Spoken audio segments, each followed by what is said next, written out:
KF-22 전투기가 실제 2호기에 이어서 5호기까지 여러 대가 동시에 제작되는 게 확정되었습니다. 이번에도 역시 전 세계에서 유례 없이 발전한 강대국 대한민국이 가진 첨단 항공 기술력의 진수를 보여주는 프로젝트로 KF-22 전투기의 생산 라인이 예상보다 더욱 빠르게 가속화되고 있다는 속보입니다. 6월 14일 한국항공우주산업에 따르면 KF-21 전투기의 실제 1호기가 출고된 이후 실제 2호기 출고가 임박한 상황에서 곧바로 총 3대의 시제기를 추가로 제작해 완성된 실제 2호기를 포함 종합 4대의 시제기가 KF-21 전투기 생산 라인 현장에서 조립되고 있습니다. 2021년 6월 이번 발표를 통해 한국항공우주산업은 남은 시제기 5대를 예정대로 개발하면서 KF-22 전투기의 개발 과정에서 크고 작은 문제가 생길 것이라는 기자들의 추측을 단번에 침묵시켰습니다. 현재 조립 라인에 있는 5대의 시제기 중 두 번째 시제기에서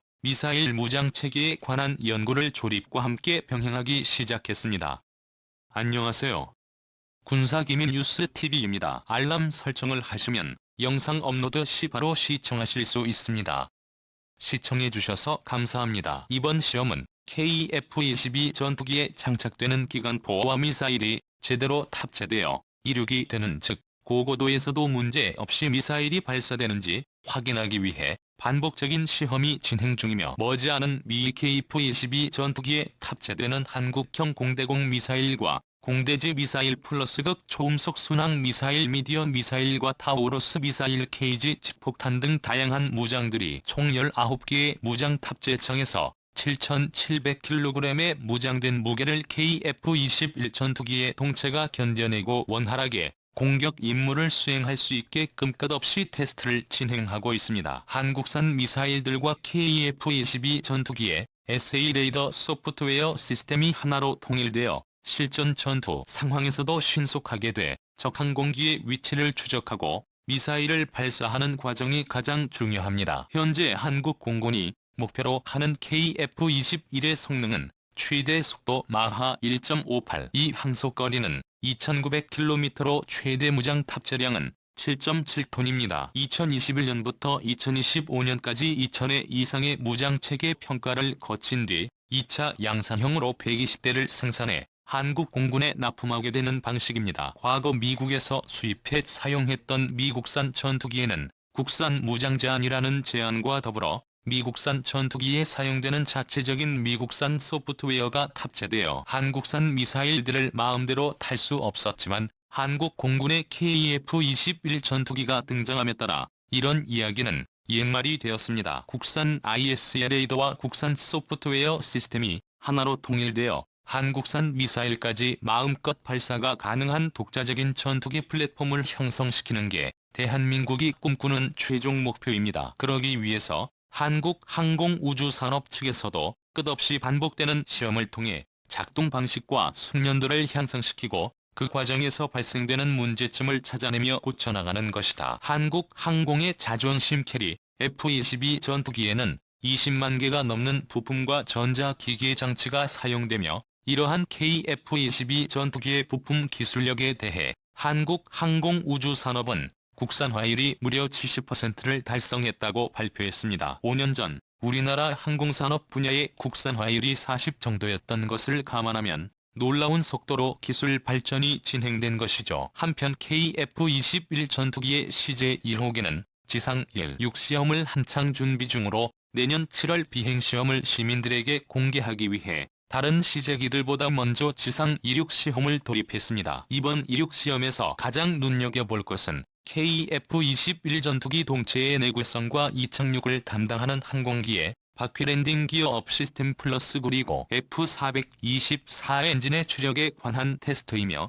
KF-21 시제 1호기를 공개한 후 연료 탱크 개통의 1차 시험은 당초 일정대로 2006 시험과 병행해 척척 진행되고 있습니다. 전방에 설치된 엔진 부분과 조종석 후방에 설치된 연료 탱크의 시험을 진행하기 위해 캐노피를 탈거하였으며 연료 개통의 1차 시험이 완료되는 순간 다음 단계인 KF-21 전투기의 비행저 테스트에 돌입합니다. KF-21C 재개는 내년 2021년 첫 비행을 전세계에 공개하며 4년간 총 1200회 비행시험을 거칠 예정이죠. 실제 1호기가 이착륙을 진행해 어느 정도의 기술력과 노하우를 확보하게 된다면 남은 시제기도 조립이 완료되는 순간 순차적으로 지상 이륙 시험을 돌입한다고 한국항공우주산업은 설명했습니다.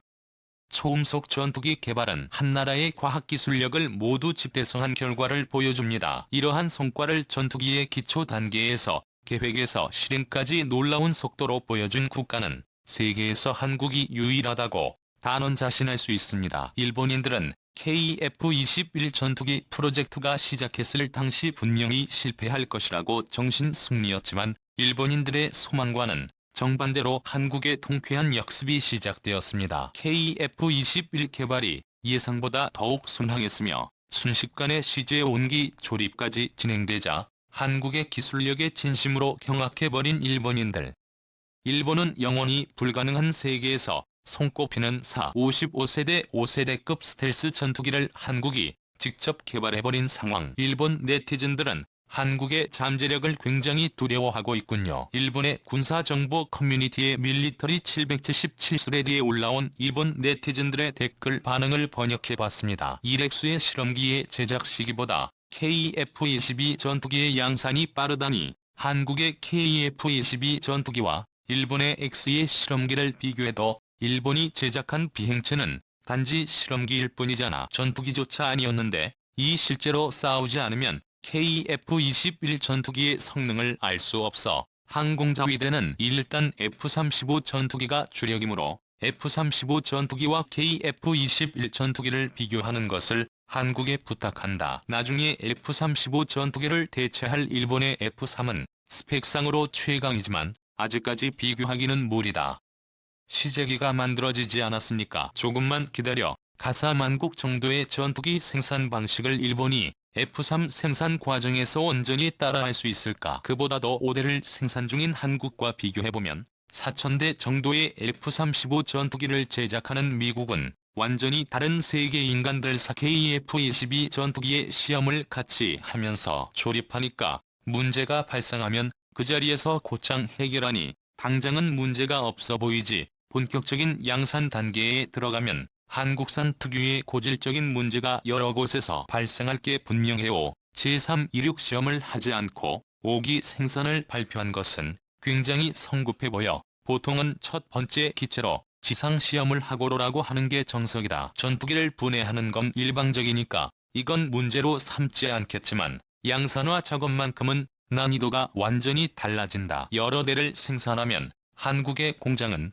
과부하가 걸려 제대로 된 기능을 하지 않게 될 거야. 6스레드에서 KF-21 전투기에 대한 이야기를 얻자 현실에는 아무 영향이 없어. 일본은 가만히 한국을 지켜볼 수밖에 없다. 아무리 장인정신이 깃든 야마토 정신의 일본이라고 해도 그러한 장인정신으로 만들 수 있는 전투기가 존재하지 않으면 무용지물이요. 항공제조 기술은 꾸준히 실패하면서 시간과 예산을 소비해 올려갈 수밖에 없는데 방위성은 그것마저도 두려워하고 책임을 지지 않기 위해 실용적인 전투기 개발을 전혀 하고 있지 않아 정치인들의 선전용으로 사용하는 F-3 우주 전투기는 이제 필요 없다. 7 홋카이도처럼 한랭지에서 전투기를 조종하면 추위에 조종석 캐노피가 깨지는 한국산은 믿지 않는다. 아무튼 중국처럼 열악한 전투기라도 일본을 위협하니까 대책이라도 만들어보자. 전투기 수집에 광적인 적국과 붙어 있으니 생활하기가 걸그룹 파워를 어떻게 KF-22 전투기가 멀쩡하게 살아있을 수 있겠어. 인도네시아조차 이런 고물 전투기는